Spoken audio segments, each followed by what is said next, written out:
Friends, study 71 YouTube channel से मैं धर्मेंद्र कुमार आप सभी को स्वागत करता हूं। दोस्तों, आज हम बीएड एंट्रांस के पर्पज़ से टीचिंग लर्निंग से मोस्ट 20 क्वेश्चंस को कवर करेंगे, जो कि आने वाले पहला क्वेश्चन है, शिक्षण का सार्थक और प्राथमिक उद्देश्य क्या होता है। तो शिक्षण का जो सार्थक और प्राथमिक उद्देश्य होता है, ऑप्शन ए में है छात्रों के अनुभव को अधिक से अधिक क्या करना, वृद्धि करना। उसके बाद छात्रों का मूल्यांकन करना। उसके बाद सी में है छात्रों को गृह कार्य या होमवर्क देना और उसके नियमित क्या करना, जांच करना।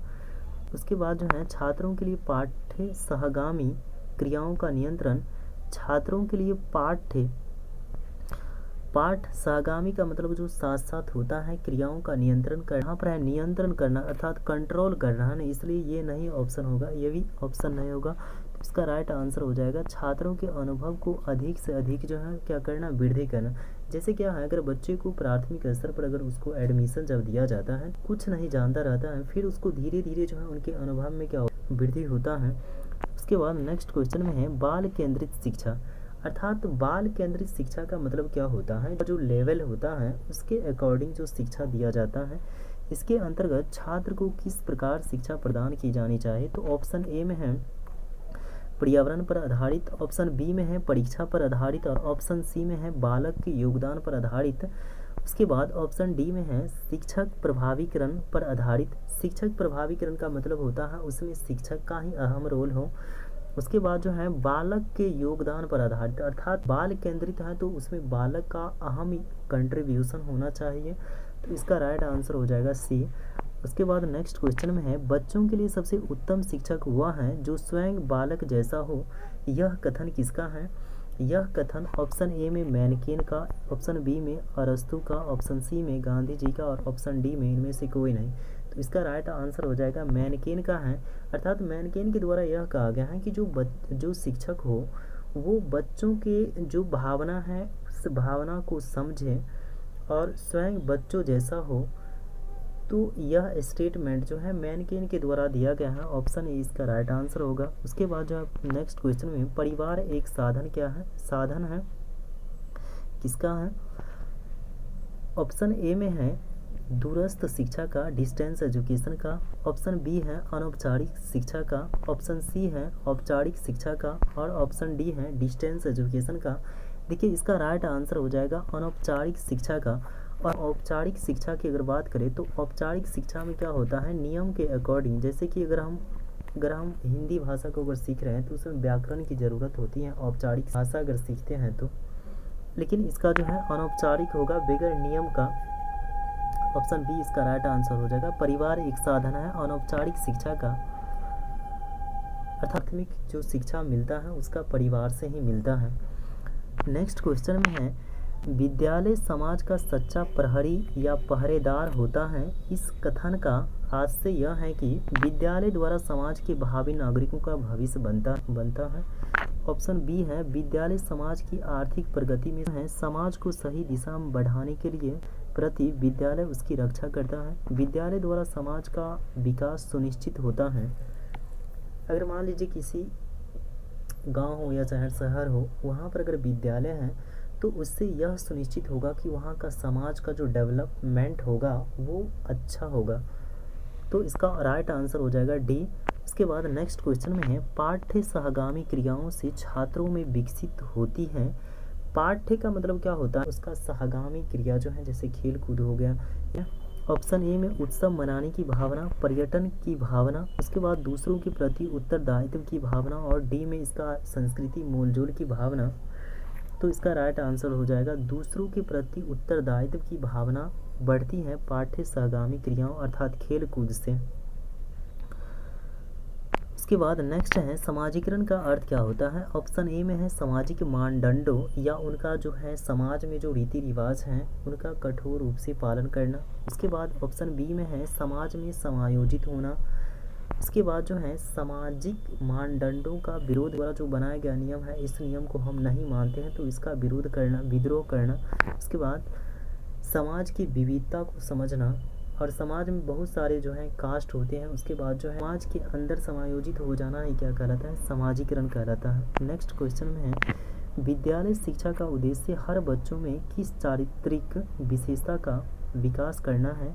ऑप्शन ए में स्वावलंबन, उसके बाद जो है आज्ञाकारी, ऑप्शन सी में है संवेदनशीलता, उसके बाद ऑप्शन डी है खेल प्रेमी। अर्थात बच्चे को जो विद्यालय शिक्षा का उद्देश्य हर बच्चों में चारित्रिक जो स्वावलंबन है उसको आत्मनिर्भर बनाना है।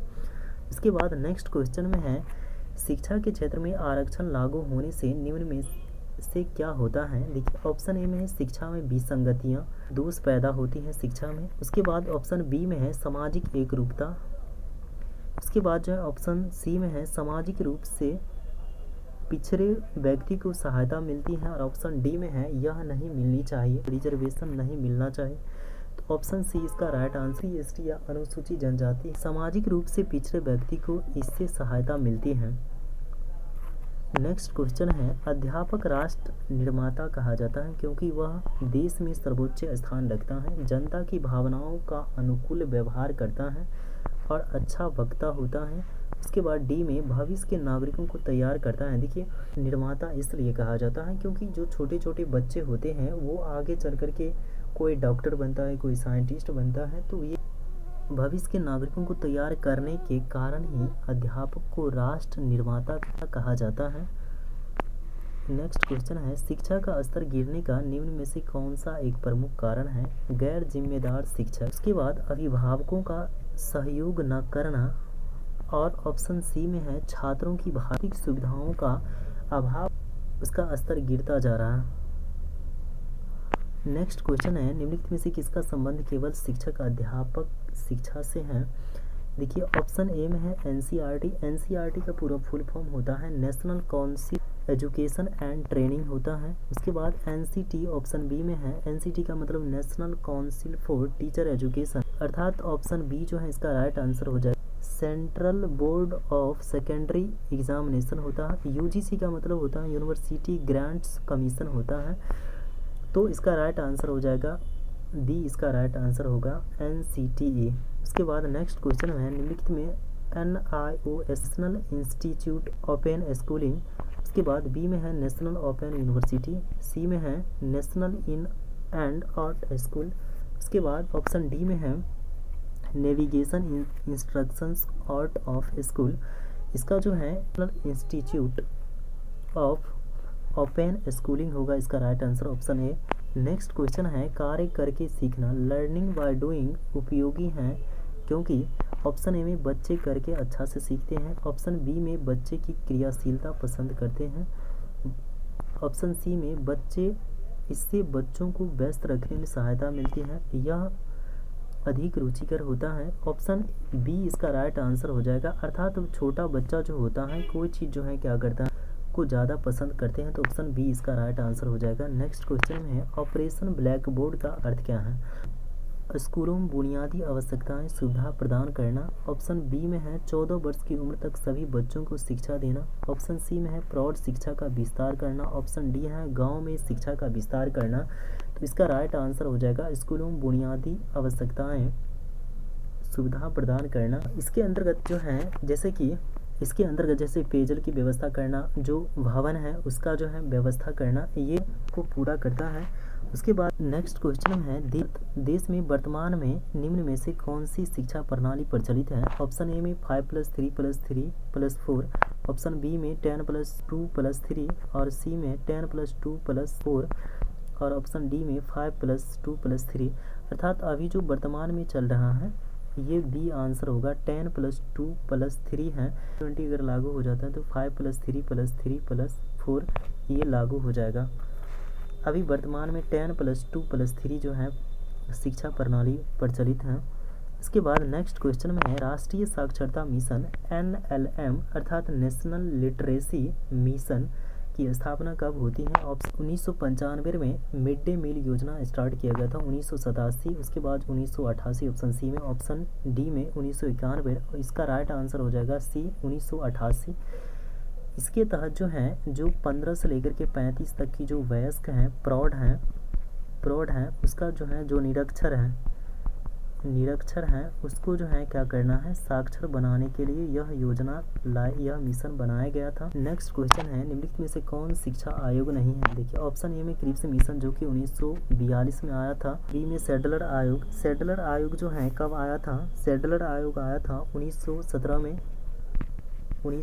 में। और राधा कृष्णन, यहाँ पर 9 होगा, राधा कृष्णन, ये कब आया था, तो ये 1948 में आया था।